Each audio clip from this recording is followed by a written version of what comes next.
Sa simula ay dumating si Calamarest at tinutukan siya ng baril ng kanyang mga estudyante, at sabay-sabay nilang binaril si Calamarest ngunit naiiwasan niya lang ang mga bala.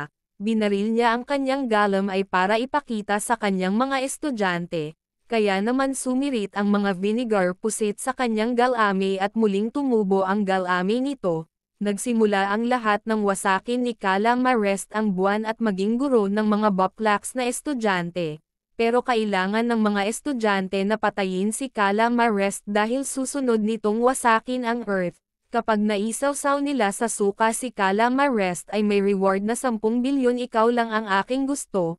Ultimo Jet ay walang magawa kay Calamarest. Maya-maya ay dumating si Calamarest na may hawak na stick ng fishball rocket. Lumapit si Nagasa at sinaksak si Calamarest ngunit nasalag niya ito. Yumapos siya at sumabog ang suot nitong bomba. Nagpalit balat si Calamarest para hindi masaktan sa pagsabog si Nagasa.